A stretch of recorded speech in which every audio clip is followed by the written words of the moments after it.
Welcome to the first two-person episode in TheatreQs history. I'm so excited for this interview. Today's guest spent the better part of June at the Jimmy Awards in New York and are now back to tell the stories of their journey. But before that, let's learn about the history and significance of the Jimmy Awards, the National High School Musical Theater Awards, and the founder of those awards, James M. Niederlander. Presenting today's fun fact is one of the student reporters from the 2024 Jimmy Awards, Ricky Ragazzo. Ricky, you have the floor. Hi, I'm Ricky Ragazzo, and I was the student reporter for the 15th Annual Jimmy Awards. The National High School Musical Theater Awards, better known as the Jimmy Awards, was established in 2009 by Pittsburgh CLO and the Niederlander organization to elevate the importance of theater arts education in schools and reward excellence in student performance. The program impacts over 130,000 students annually who participate in high school musical theater competitions sponsored by over 50 professional theaters throughout the United States. Since its inception, the Jimmy Awards has been the catalyst for more than $6 million in educational scholarships awarded to deserving young performers. Named for the Broadway impresario James M. Niederlander, this year-round program is administered by the Broadway League Foundation. Thanks to the support of its participating professional regional theaters and donors, the National High School Musical Theater Awards continues to grow. From 32 nominees to 102, the program continues to expand quantitatively and qualitatively year after year. The depth, scope, and education-centric mission of the Jimmy Awards, coupled with its extensive television and media exposure, has made participating in the program an aspiration for a growing number of high schools and students alike. Based on the feedback from participating theaters, school administrators are now directing both human and financial resources to improve the quality of theater arts education in their districts. This renewed enthusiasm for the performing arts in schools is already helping to invigorate local theaters and the communities they serve. The National High School Musical Theater Award Week takes place annually in June in New York City. The Jimmy Awards have been presented on Broadway at the Niederlander's Minskoff Theater since 2011. The National High School Musical Theater Awards is a celebration of student achievement in high school musical theater across the country, culminating in the annual Jimmy Awards ceremony. The Jimmy Awards is committed to advancing a national conversation about the importance of arts education to help programs receive funding and creating a unifying platform for regional awards programs and advance their local school engagement efforts in a nationally recognized program that provides opportunities to connect to the Broadway industry among much more. The Jimmy Award for Best Performance by an Actress and Best Performance by an Actor is awarded annually to two grand prize winners selected from a group of student performers representing the participating regional awards programs sponsored by the professional theaters. Winners are selected by a panel of industry experts. This year, the panel included Alan Menken, James Monroe Iglehart, Thomas Schumacher, and more. The National High School Musical Theater Awards is called the Jimmy Awards in celebration of James M. Niederlander's career-long dedication to supporting young talent. James M. Niederlander, or Jimmy, chairman of the Niederlander organization, was the visionary theatrical impresario who built one of the largest private live entertainment companies in the world, known for producing and presenting world-class entertainment since 1912. Jimmy started working in the theater at age 7, sweeping floors for his father, David Tobias Niederlander, in Detroit, Michigan. During a career that spanned over 70 years, Jimmy amassed a network of premier legitimate theaters around the world. He produced over 100 acclaimed Broadway musicals and plays, including Annie, Peter Pan, and Sweet Chariot, just to name a few. Generous, loyal, and trusted are just a few of the accolades his friends used to describe him. Jimmy was beloved by the industry and the recipient of many distinguished honors, winning 10 Tony Awards, including the Special Tony Lifetime Achievement Award, and over 25 additional nominations and many more. To mark the Niederlander centennial in 2012, the New York Landmarks Conservancy proclaimed Jimmy to be a living landmark. Thank you so much, Ricky. If you'd like to see some of his reporting at the Jimmys, check out the link in the show notes. My guests today, Lance Jacobson and Samia Posadas, represented Tucson and Southern Arizona at the 2024 Jimmy Awards. Both of them were semi-finalists, and Samia went on to become a finalist. She was also a finalist in 2023, making her one of the few two-time finalists in Jimmy's history. Lance was nominated for the role of Edward Bloom in Big Fish the Musical at Catalina Foothills High School, and Samia was nominated for the role of Cinderella in Into the Woods at Sal Point Catholic High School. They both performed in those roles at the Monty Awards, the Regional High School Musical Theater Awards for Tucson. The winners of the Montys go to the Jimmys in New York. In order for you to fully grasp the talent of these two actors, I'm going to play a snippet of their performances of their contrasting songs at the Monty Awards, courtesy of Arts Express Theater and Broadway in Tucson. Ladies and gentlemen, please welcome your next finalist, Lance Jacobson.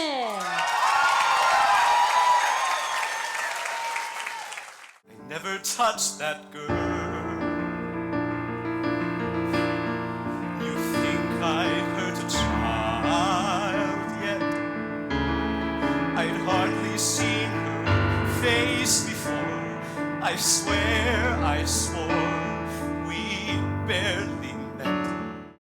Ladies and gentlemen, your next finalist, Samia Posadas.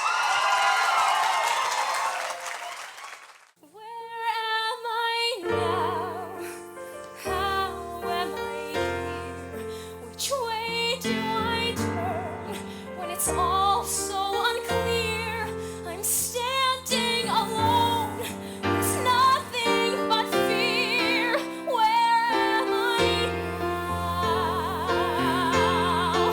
Now that I'm here. Lance Jacobson and Samia Posadas, welcome.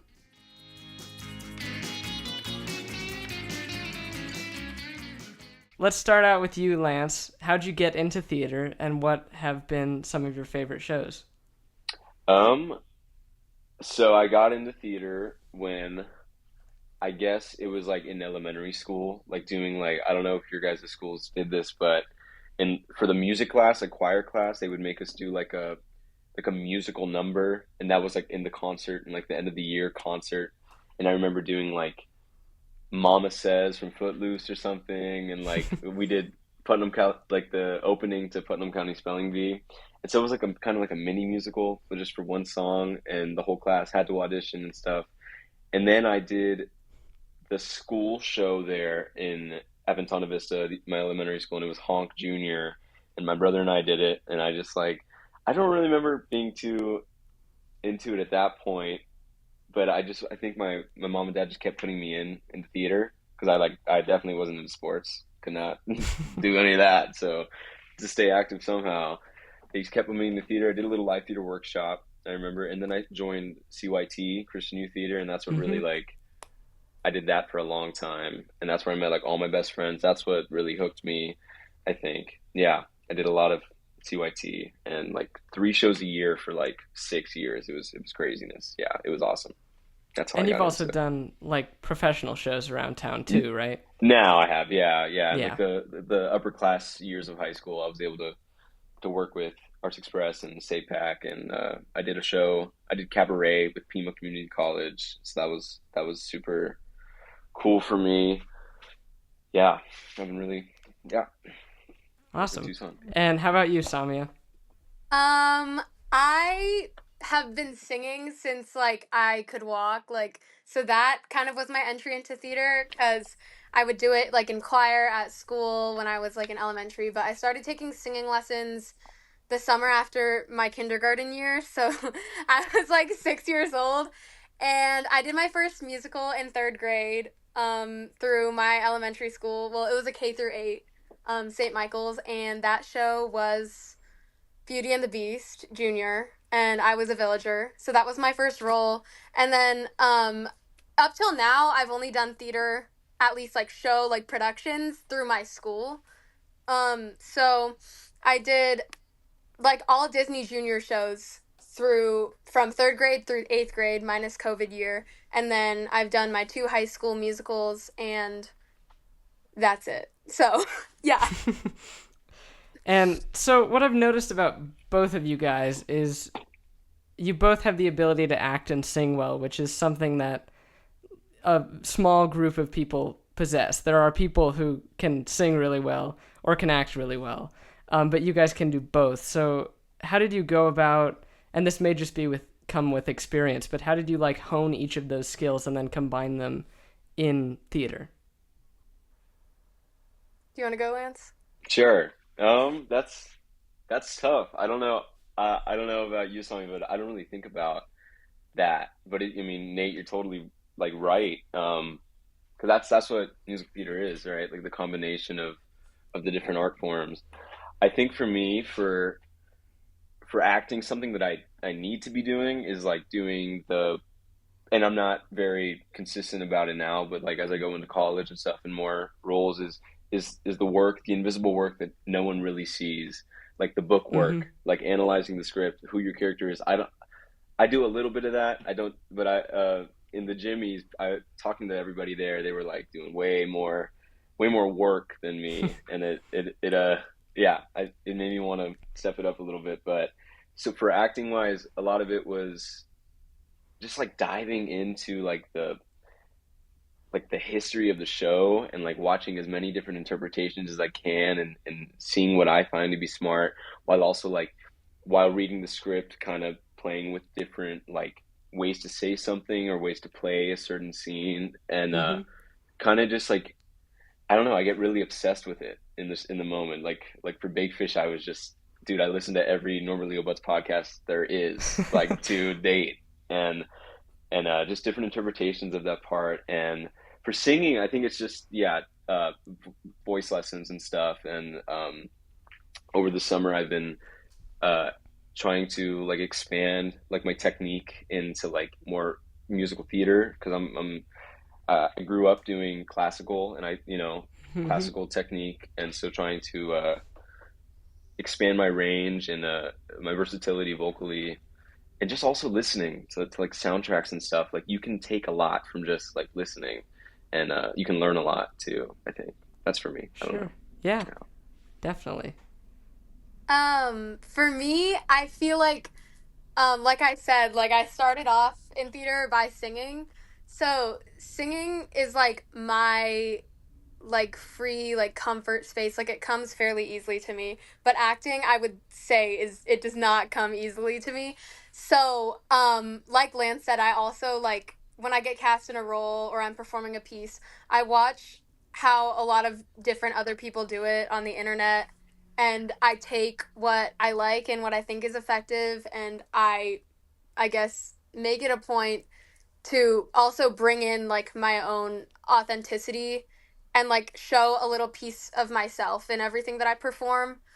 And yeah, like Lance said as well, I think text analysis is very like effective in terms of like balancing acting and singing. I think you really need to know what's going on, just not at the surface level, but also like on a deeper emotional, personal level, and have it resonate with yourself somehow. So yeah, gotta pull out those theater fundamental notes, right, Lance? Oh man, I didn't take any notes in that class. Dude, I was asleep. I really like what Samia said with the personalness and like the authenticity of it. You can take stuff like from other interpretations, but it's gotta, at the end of the day, it's like your interpretation of the part, and bringing like parts of you to it vocally too. Like you're not trying to sound like Jeremy Jordan or Norma Leo Butts. I mean, I am a little bit sometimes, but like, it's got to be you, and that's what I think. That's what directors are looking for too. Like, your authenticity. Well, I think there's a lot of value in that, and that's what makes like Broadway shows so great, is the actors bring their own authenticity and realism into the characters, so it relates to the audience in a way. Totally. So Lance, with Big Fish, obviously I was up on stage with you every night, but you were. Your character was sort of on a similar track, was so real. It was very, just kind of, you played it like Edward's your average Joe, but he's living this extravagant life. So how did you approach it? Did you like do people watching? Like, how did you kind of step into Edward's shoes? Yeah, people watching is good. I suppose I did do a lot of people watching. I don't know. It was a total dream role, and so a lot of it was looking at different versions on YouTube and stuff, but like stepping into like doing it on stage. I mean, yeah, I don't know. It took a lot of.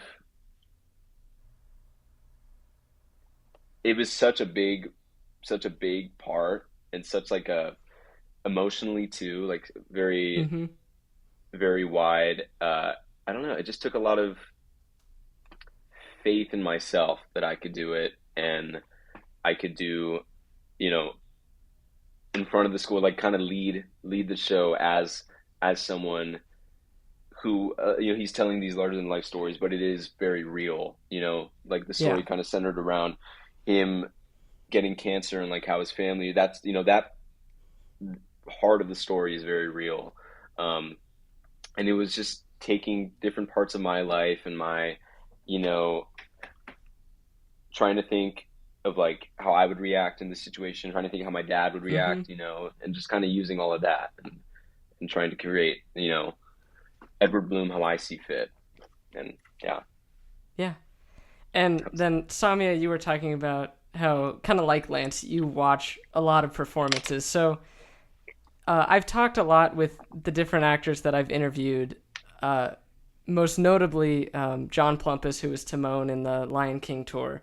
And we were talking about how you differentiate, like Timon, like it's made iconic by Nathan Lane.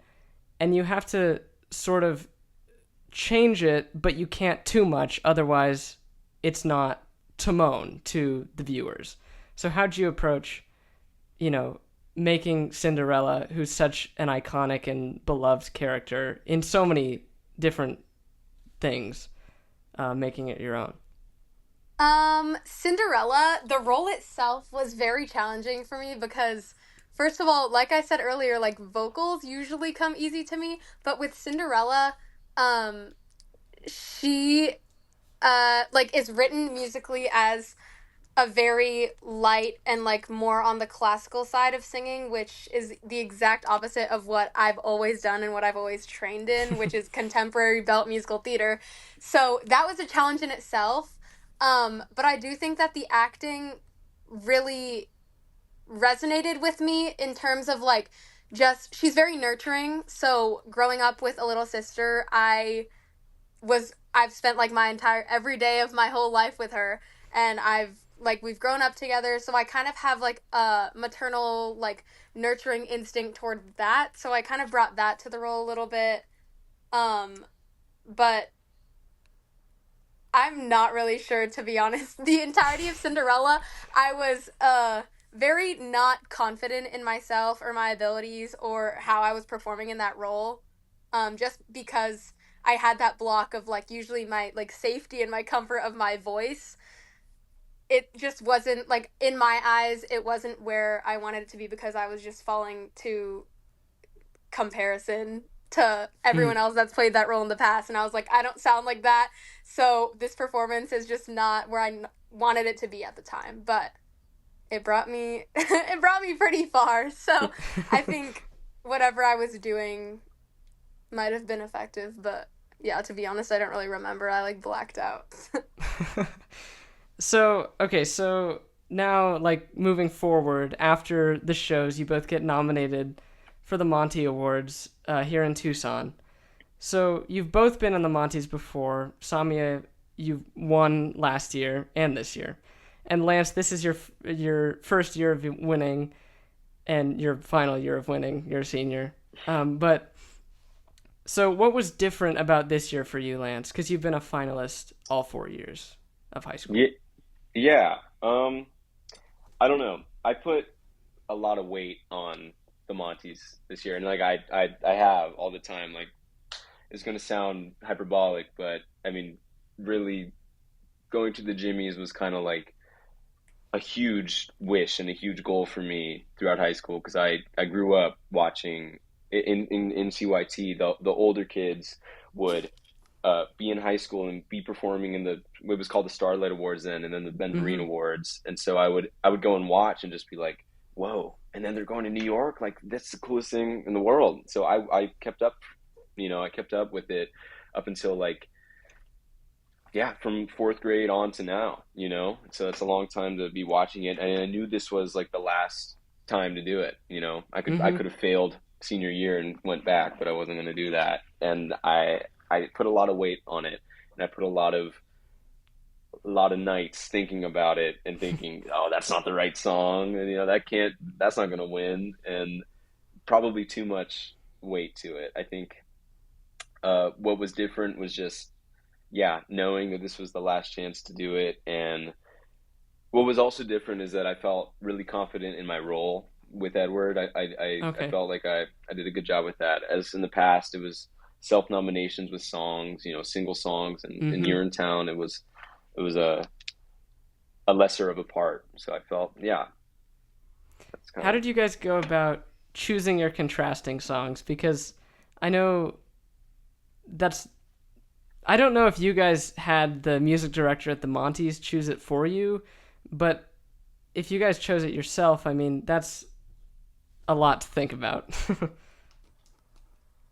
For me, I only brought one option when we were supposed to bring like two or more. And my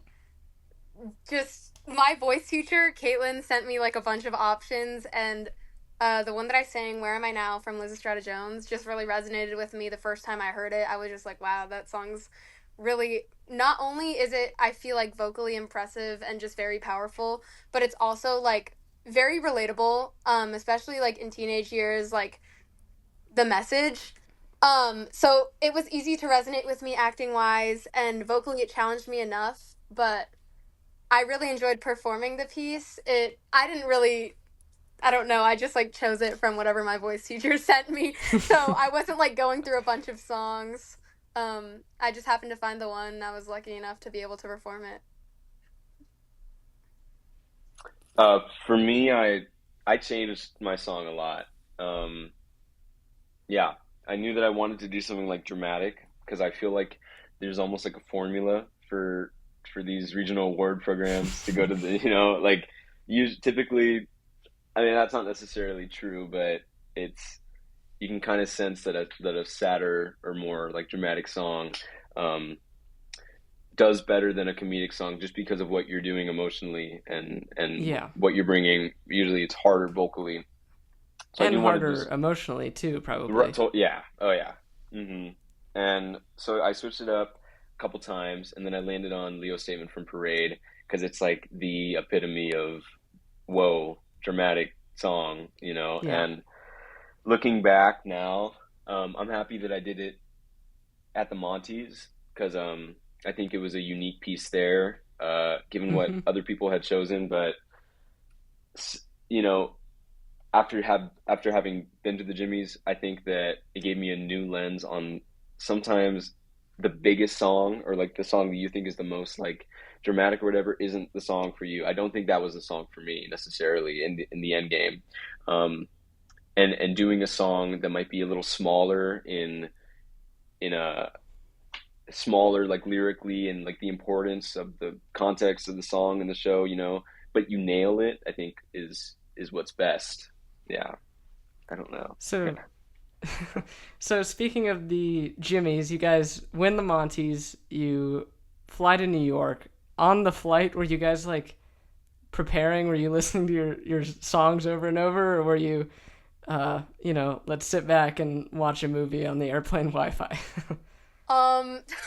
So we had two flights to New York. We like flew from Tucson to Dallas, I think, and then from Dallas to New York.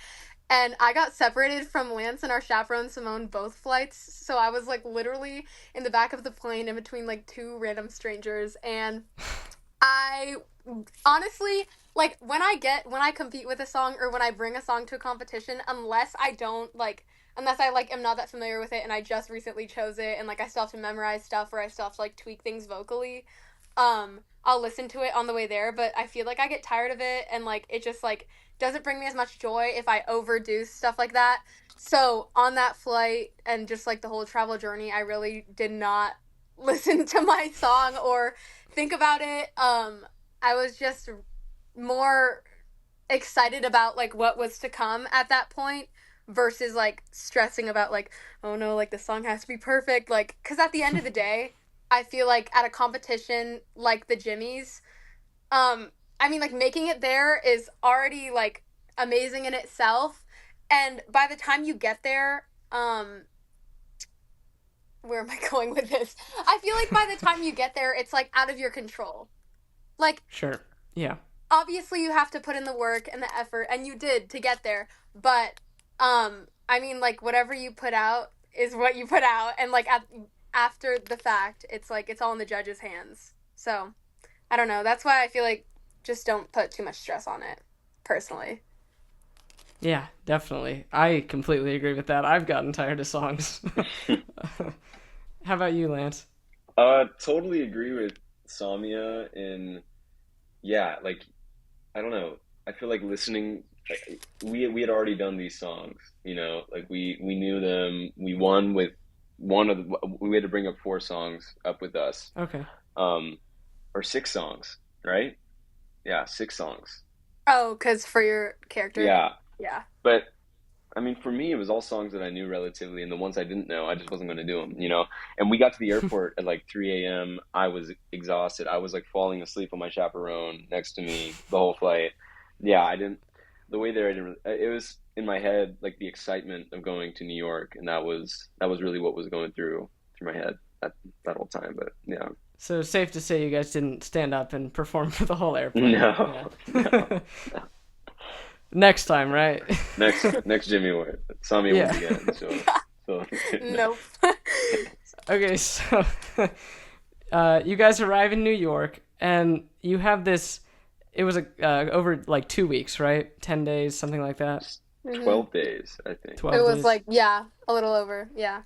So, what was your daily schedule? Because you guys rehearsed at Juilliard, right? Mm-hmm. Our daily schedule was, like, literally, we flew in, I think the 14th, and then you checked in, whatever, did, like, socialized, and then the next day you were getting started already. So everyone had to be downstairs at breakfast by 7:30, and then typically after breakfast, well, every single day after breakfast, we would all go to the rehearsal space, and then, Nikki Kimbrough, our amazing warm-up, person for our time at the Jimmys, would warm us up physically, and then we'd usually do an entire group rehearsal, whether that was vocals for the opener or closer, or staging further into the process. And then you'd do, I mean, for the first half, because there was like the complicated audition process and everything, but for the first half, you'd go into your preliminary coachings, and then after that, we had a lunchtime, and then usually like the same thing basically after. So from 7:30 in the morning to about 8:30, maybe 9 at night, you were booked and busy. So it's just like go, go, go pretty much the whole Yep. time. Yeah. Super rigorous, like, Super. totally. Yeah, it was So fun though. Like, I feel like so fun. you don't even feel how rigorous it is in the moment, because it's just like, wow, I'm here with all my new friends. Totally. This is great. Time Yeah. time flies like throughout the day, and you don't even realize. And Exactly. you're off like 6 hours of sleep, but somehow even less probably, because we didn't. I mean, lights out weren't until like 10 o'clock. We didn't get. Yeah. We weren't done with the day until like 8:30, and then you're talking with your suite mates and stuff, getting to know the people you're living with.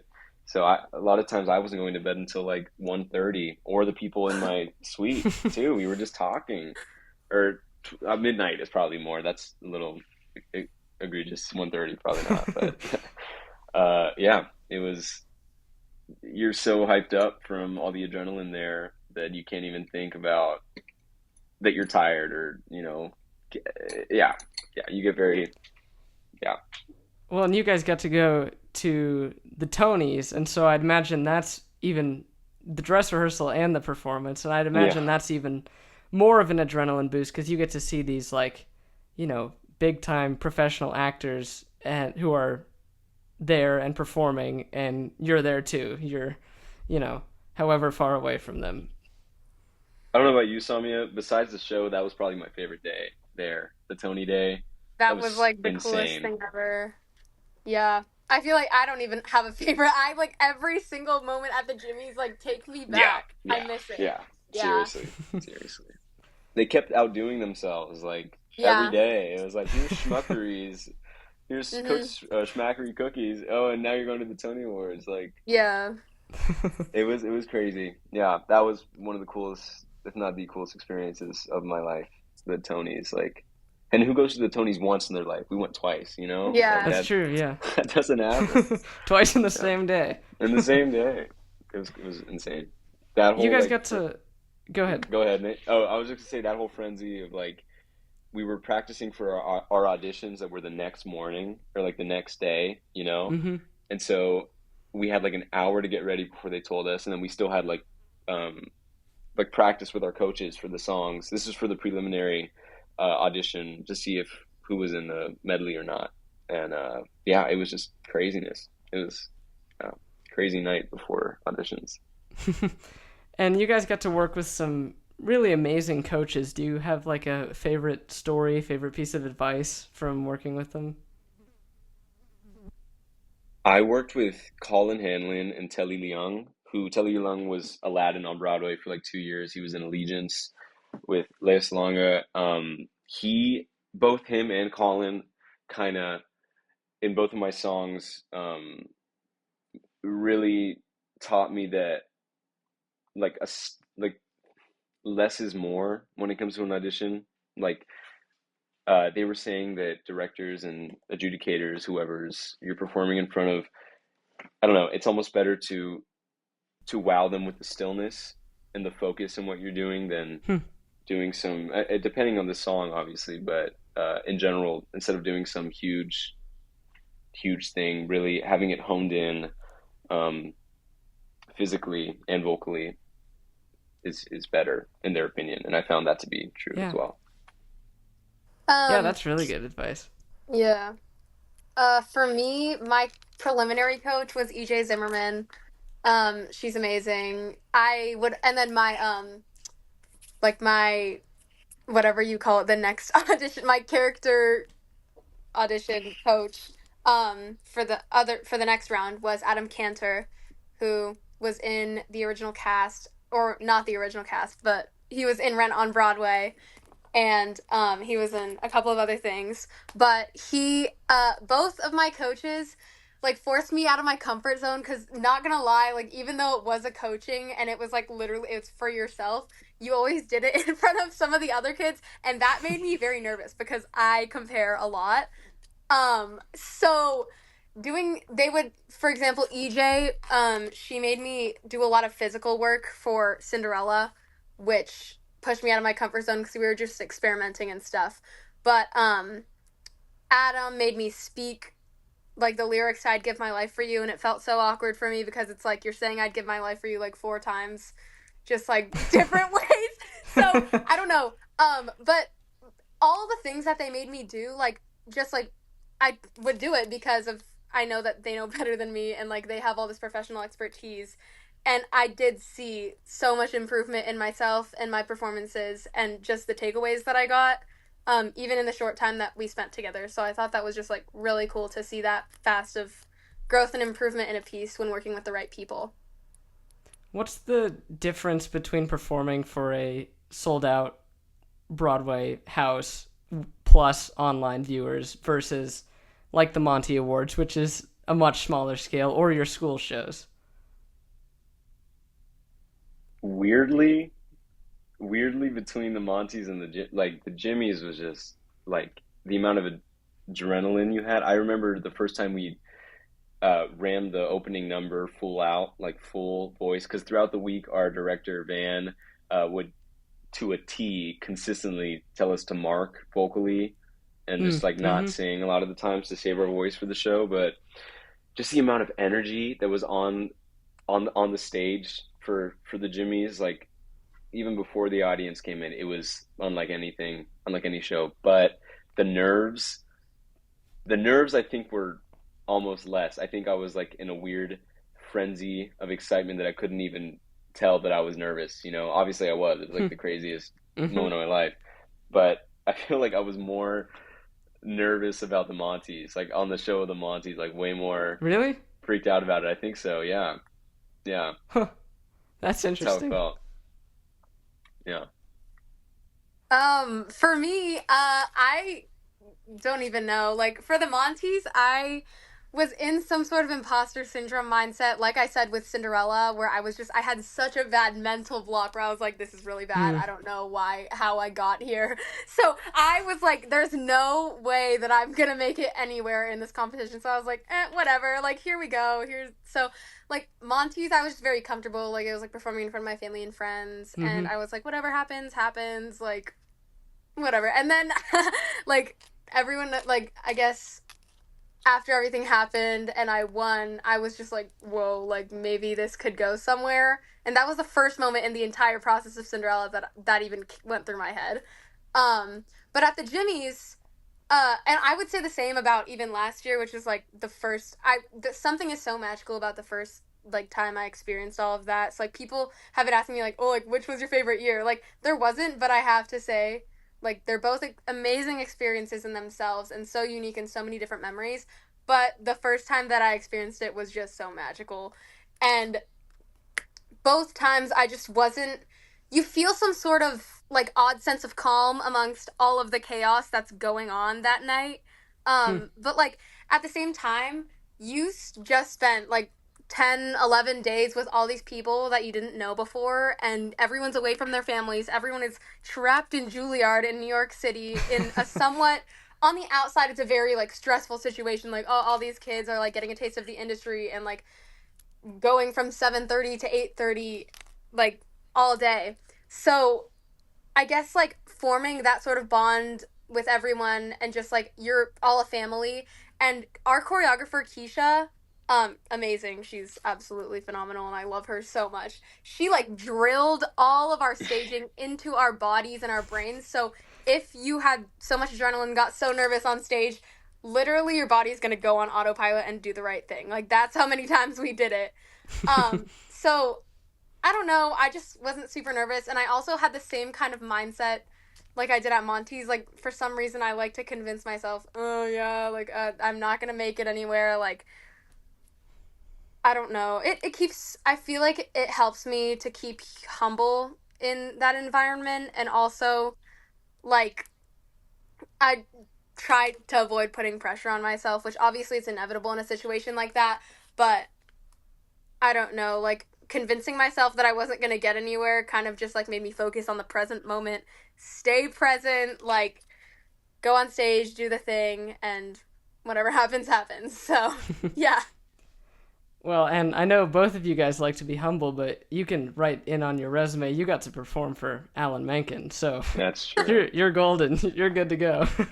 That is really true. James Monroe Aguihart too was... That's right, crazy. yeah. I watched his Tony Award video of Aladdin like to death, like Same. hundreds of times. It's cool. So the day after you fly home, what's your mindset the day after? Are you still like processing, or you're like, okay, it's summertime, I get to relax? I was definitely still processing it. I was still on the high, I think. I was in the airport for like a super long time with my chaperone, which was awesome. Simone, I got to know her like way better, I feel like, than I had, and just like talking to her was awesome and made time fly really fast. I also was like super sick. It was so weird how it worked, but like literally the morning I woke up after the show on Tuesday, the show was on a Monday, so on Tuesday I had like the worst sore throat I could remember. Oh, like, really? It was crazy, and it's kind of weird how your mind and your body like work. Like I feel like my mind told my body like you can't get sick before Monday, like it kind of knows, and then it all just came on Tuesday. You left it all out on stage, right? Left it all out on stage, and it got me really sick. But yeah, I was definitely still processing it, and I came home at like 1 1 a.m. Tucson time, so 4 a.m. New York, how we were used to. So a little jet lagged, and almost like my whole theater department came and showed up to the airport, which was just like crazy. And my Miss Byrode was there and brought me signs and crumble cookie and stuff. That was like the perfect like cherry on top of the experience. Like that was like really, really awesome for me. How about you, Samia? For me, I stayed in the city with my family for like a couple days after, but like Lance said, well, while we were there, to preface, there were some kids that got sick and literally had to get on steroids because like our directors took it very seriously. Like, you are going to be on that stage. Like, so they cared for everyone as much as they could. And for me, I mean, we were both super lucky that we didn't get like sick throughout like the process. But I have to say, on the morning of the show, I felt a little sick, like off of waking up, and I was like, "This is literally a joke." It was like that thing where you wake up with a sore throat and you like swallow your saliva or drink a couple sips of water, and it's not going away. And that happened the morning of the show, and I was like, "Oh no, like there's no way this is happening right now." So I kind of told myself, I was like, "Okay, we're gonna drink tea, we're gonna steam." I mean, like when we got to the Minskoff, throughout the day, I started feeling like a little bit more sick, and I was like, oh man. I mean, I feel like my body was just getting very fatigued from everything that we went through for the last almost 2 weeks. So I literally asked one of the chaperones at the Minskoff, I was like, do you have a Mucinex? So I just took medicine, and I was like, all right, time to focus. Like, here we go. Like, one shot. Let's do it. And the next day, I mean, like, yes, I was still processing. Yes, I was still on a high. But I was just really not in it. I was so tired. I felt so sick. I felt lightheaded. Like, I just wanted to lie down and sleep. But, I don't blame you. All right, so every episode I like to play a game with my guests, as you may know. So I'm sure you both know the game of concentration, right? Yes. Yeah. All right. So in this game of concentration, I'll tell you a topic, and you each, one at a time, have to say a word or phrase that comes to mind about that topic. If you repeat anything or hesitate, the round ends. There are 3 rounds. Sound good? Yeah. Sounds good. All right. So the first topic is big fish. We'll start with you, Lance. Imagination. Daffodil. Red hair. That's 2 words. Circus. Fish. Edward. Bloom. Sandra. Fishing. Stranger. Giant. Oh no, I hesitated. All right, the second round, we'll start with Samia on this one. Into the woods. Shoe. Sondheim. Cape. Giant.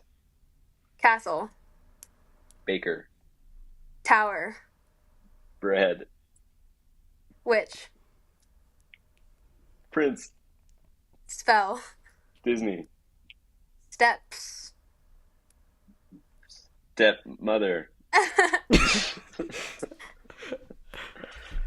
I don't know. Do we take that one? I think I hesitated. Is that a hesitation? I threw her off. So, all right. The third topic is the Jimmy Awards. I was like starting. Oh yeah, sure. Sorry. Wait, what did you say? That was my bad. I said okay, magical. Lance. Yeah. Magical. Broadway. Mencken. Schedule. Minskoff. Juilliard. Breakfast. Friends. Family. Rehearsal.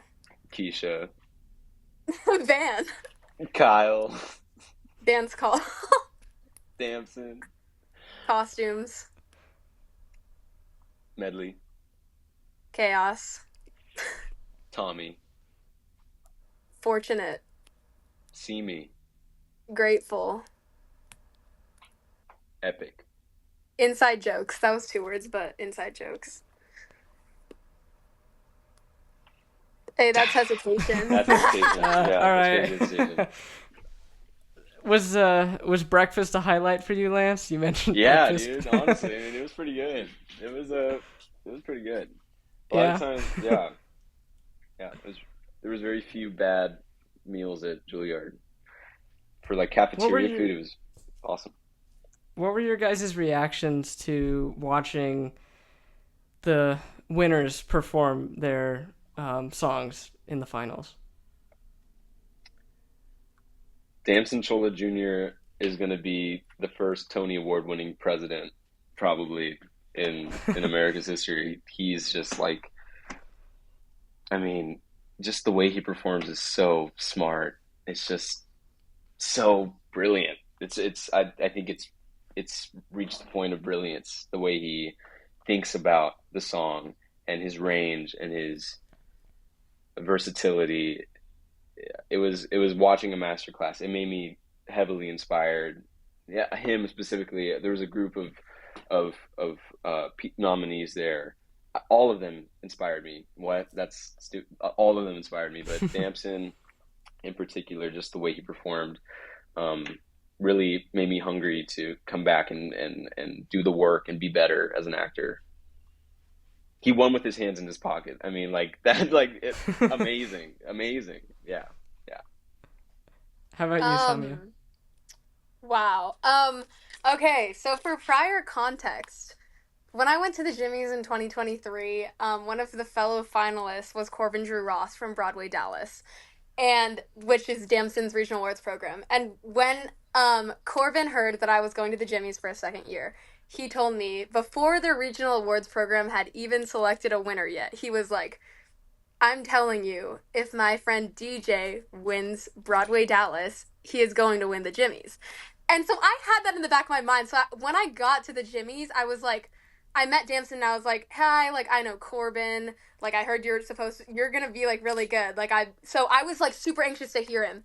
And I was lucky enough to be in his coaching group for the, like, final round coaching groups. So I heard him sing his song, Make Them Hear You, like, the day before auditions for the first time, and I was absolutely floored. There were people in my room crying. Actually, in that coaching group, I had both winners.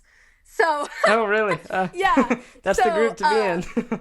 That just, I mean, I had already heard Gretchen because she was in my prelim coaching group as well, so I heard her, and I'll get onto that after, but the first time I heard Damson, I was just like, wow, like, that he's definitely gonna go far in this competition, and no shock as to what he produced on that stage, because he's absolutely phenomenal. I've never seen someone that is as compelling as him at 18. Like, he's gonna do amazing things at Carnegie Mellon, I mean, like, even beyond the amazing performer that he is such a down-to-earth, humble, and, like, mature, and just, like, wise person.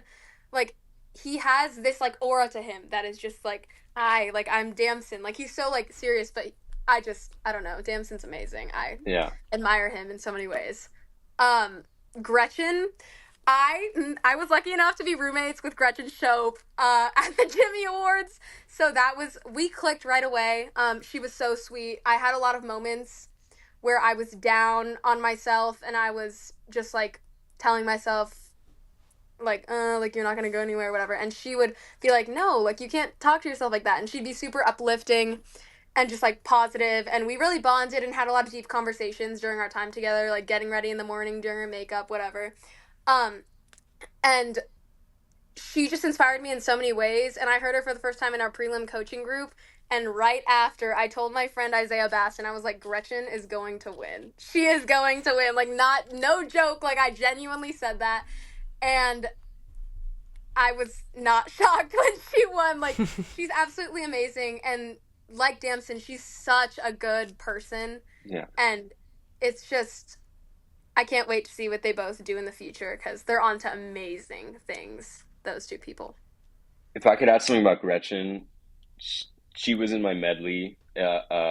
Just the way, I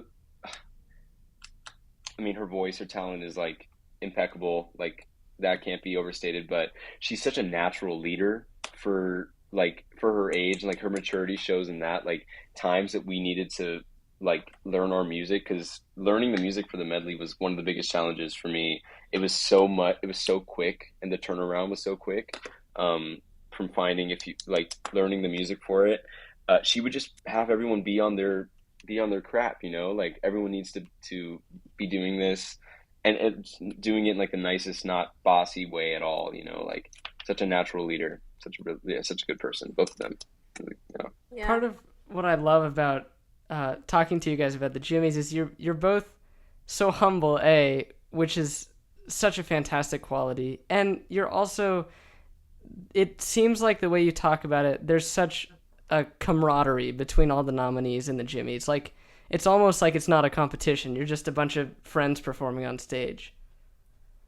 That's really exactly become, how it feels. yeah, yeah.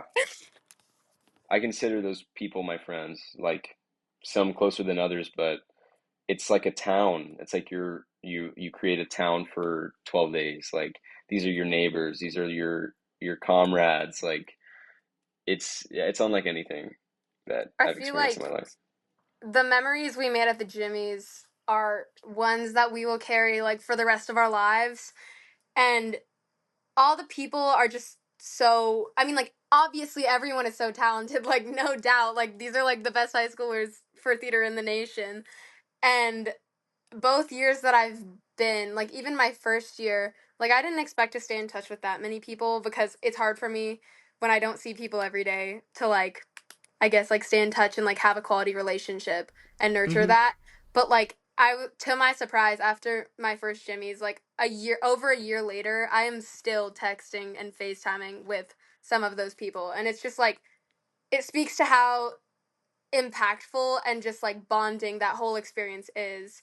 Because there are a lot of misconceptions about the Jimmy Awards on social media that are, like, these kids are being overworked, like, but, like, I mean, like, having been fortunate enough to have that experience, like, not once but twice, is just incredible. And both times, I can tell you that I did not. Yes, there are moments of stress, but, like, not for a moment was I like, oh my gosh, this is really hard. I don't want to be here.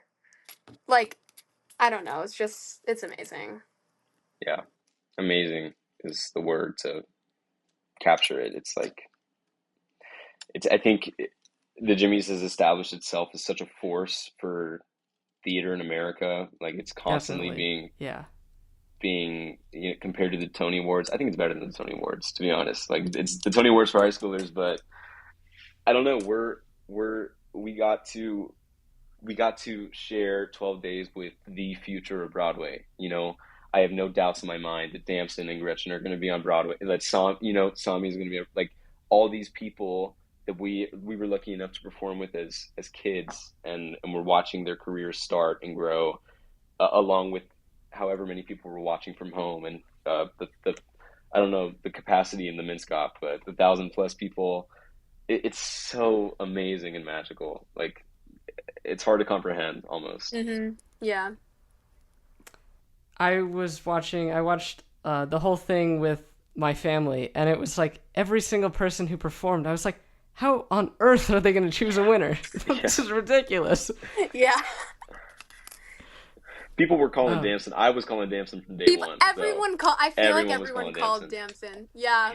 That was an inside joke. That was seriously an inside joke. Like with all of us saying, like, especially this is so funny. Just the way he carried himself. He was just that guy. He was just the man. Exactly. He was the man. Like, he is the man. Me and my friend Jaden, who was in my medley, too. Like, the one day for lunch, the chicken was just really good. It was just, like, extraordinarily good chicken, and we were like, Damson cooked this chicken. Like, there's no other way. Like, Damson put his love into this food. Like, everything that he touches is gold. Like, yeah. I don't know how we got on that tangent with Damson, but I can't help myself. He's that guy.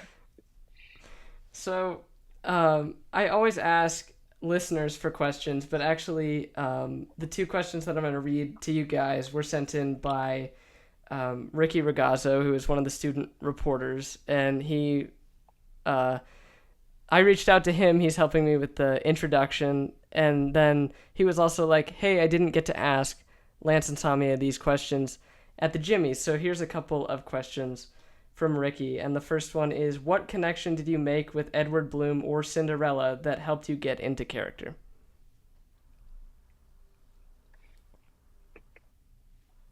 I got to think about that. All right.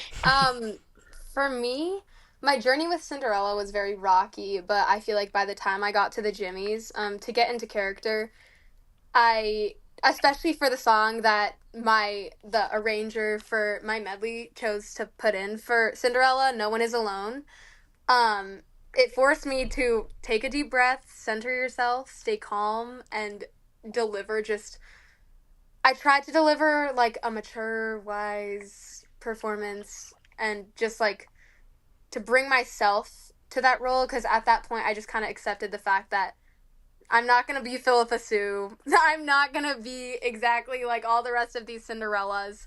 But I just brought myself to the role, and I feel like it's hard for me to like share like this is exactly what I did to get into character. Like, I mean, like, breathe and stay present. I feel like those are just two important things that without fail are going to do you well in theater. Yeah, totally. To get in character at the Jimmys was just kind of, I mean, we were in these character shoes for months at this point, since being casted like half a year almost. So getting in character, staying, staying present to get in character was the way to do that. But just like to get character for the part, like, I don't know, I guess we already talked about this, but it was just seeing, who is this character? Like, what is he seeing? Like, what are we doing? What are you singing about? You're not just on stage at the Minskoff, you're telling a story, and trying to remember that, and singing through the character's mouth and seeing through the character's eyes as you're performing was helpful for me. So, in other words, watch out, Norbert Leo Butz and Philippa Sue. These two are coming for your job. Oh, yeah. Oh, yeah. The second question that Ricky sent in was, what do you have to say to all the Broadway stars that starred in Big Fish and Into the Woods, respectively? Thank you. Thank you for the inspiration. Norbert Leo Butz, thank you for your career. It's someday he'll be on here. You gotta please tell him I said hello. That's right. Yeah. Yeah. For me, I would just say like, I have to say everyone that played Cinderella that I watched played it very different. Like, there wasn't like a certain like formula or like way of acting her. Like, everyone truly did bring their own authenticity. So yeah, like Lance said, I would just say thank you. You guys inspire all of us, and Into the Woods being such a renowned and like well-known piece. I just think it's iconic, and I'm so grateful to have been able to take on a role like Cinderella. All right, go ahead. Oh, just like putting it into perspective, like Into the Woods is on a much bigger scale. Obviously, it's like a super hit, super popular. But like for Big Fish and Into the Woods, like these shows and like those original cast recordings and those like slime tutorial bootlegs are inspiring kids every day. Like every hour of every day, someone's listening to a song from Into the Woods, like across the world. It's just such a that's what's so that one of the things that is so like beautiful about theater to me. Like truly, like it spans nations. Like it's crazy to me. Yeah. Definitely, yeah. The reach is immeasurable. The reach is crazy. So to close out every episode, I ask every guest the same 3 questions as sort of a comparison point. So we'll start with you, Lance. What is your favorite musical? My favorite, can I say 2? That's hard. Yeah, of course. Oh man, my favorite musical it changes all the time. At one point it was Cabaret, it's not. Right now it's The Producers and La Cage aux Folles. I can't choose. I'm obsessed. How about you, Samia? Mine is very basic, but just has a special place in my heart because both my parents watched it before they brought me to see it. I've seen it twice. I've actually seen it 3 times. Les Mis is my favorite musical of all time. I've watched it twice on West End and once Broadway in Tucson. And I think the material is so timeless, as classic of a piece as it is. It's just so timeless. It's about the French Revolution. I feel like it's just about something so relatable to any era of time, like people coming together and rising up for what they want. And also the music is absolutely phenomenal. There are no skips on that album. Eponine is a dream role. I would love to play that role like in the future sometime. But yeah, love Les Mis to death. The second question, and we'll start with Samia on this one, is what actor have you looked up to and why?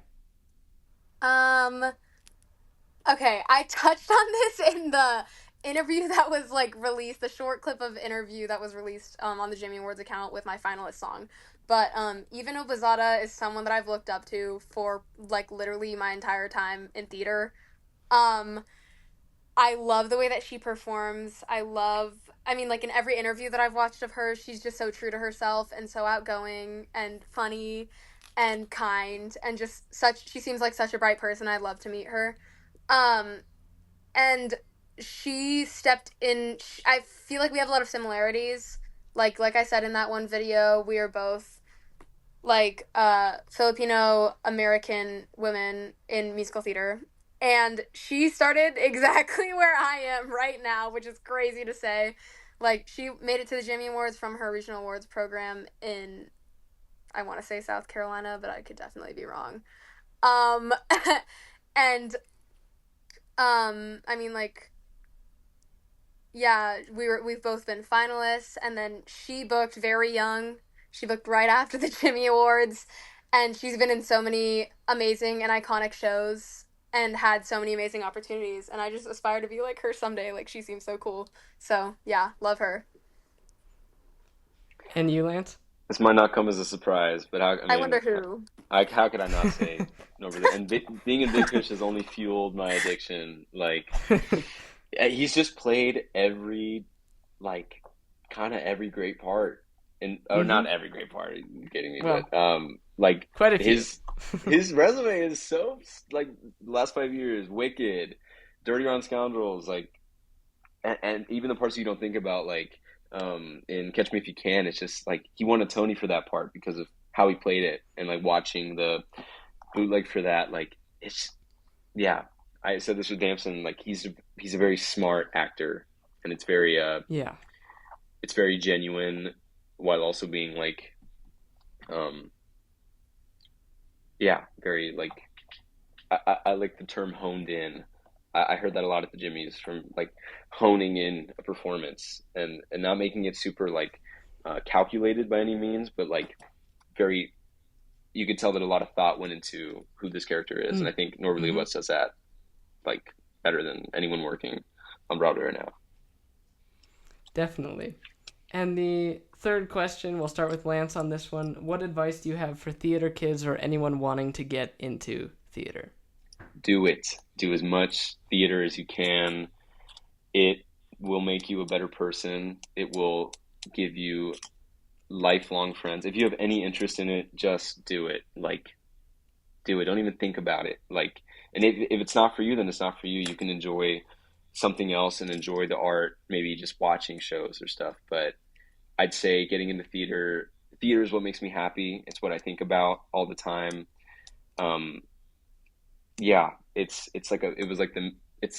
I would feel lost without it, I think, in my world. So I would say just do as much theater as you can, take any opportunity you can. This is not a unique saying, but there are no such thing as small roles. Take the small roles with pride and do well at it. That's what's going to gift you bigger roles in the future, to any theater kid. Don't give up. Like, keep doing it. If you love it, then never stop doing it. And you, Samia? For me, I mean, I have like a couple things that I would say. I would say definitely trust in yourself, trust in your talent, trust in your ability, trust in your presentation of yourself. I feel like if you put your mind to, I mean, this is so cliche, but like, I really feel like if you put your mind to something, you can do it. And I feel like in something like theater, putting in the work is going to get you so far. And also, if you do end up going into theater, don't forget why you're doing it. Remember that it's not like, because a lot of people, while we were at the Jimmys, a lot of people, like, of the professionals that we talked to, one of them from MJ, she was like, I didn't book till I was 40.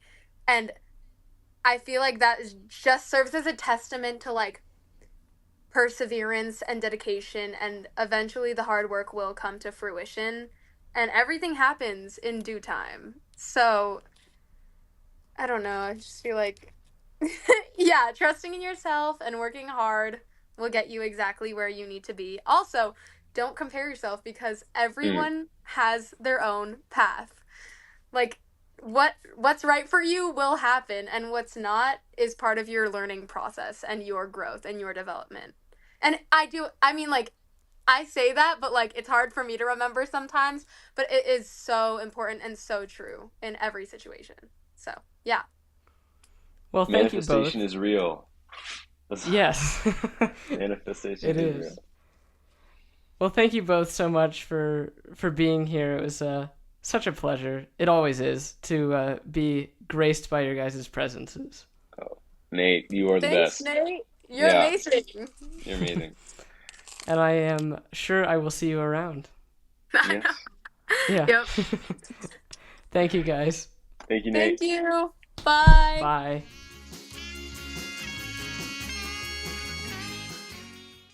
Okay, so usually these outros, I guess you could call them, are scripted. This one is not, because I just got off the interview with Lance and Samia, and to be perfectly honest, I'm just amazed. I mean, Lance and Samia are two of the kindest, most humble, and most gracious people that I've ever met, and they're so talented. And I mean, I guarantee you're going to see them on Broadway sometime soon, and that's just a given with the amount of talent that they have. And their answers were so insightful, and I think there's a lot to be said about how much you can learn from these two. So if you ever run into them, be sure to ask them some questions. I should add that if you want to hear their performances at the Jimmy Awards, you can click on those links down in the show notes. Lance is going to ASU next year for college, and Samia is a junior at Salpointe Catholic High School. Thank you both for taking the time to chat with me today. I just really appreciate it. You're amazing. Thank you. Unfortunately, this last part is scripted, as it usually is, so I'll tell you that TheatreQs is produced by Nate Wiley Productions and me, Nathaniel Wiley. In this episode, you heard contrasting songs from the 2024 Monty Awards performed by Lance Jacobson and Samia Posadas. It's Hard to Speak My Heart from Parade was written by Jason Robert Brown, and Where Am I Now from Lysistrata Jones was written by Louis Flinn. Performer introductions by Tiffany Jensen. Recordings credit Arts Express Theater and Broadway in Tucson. The show also features theme music by Joyheads. Joyheads is a Pasadena-based music group composed of Juan Gomez, Daniel Johnson, and Jeremy King. The song that you heard in this episode is A Real Good Time. If you like what you hear on this podcast, follow the podcast and check out our website, NateWileyProductions.com, for a wide variety of content, from historical series to photo galleries and much, much more. Thank you so much for listening today.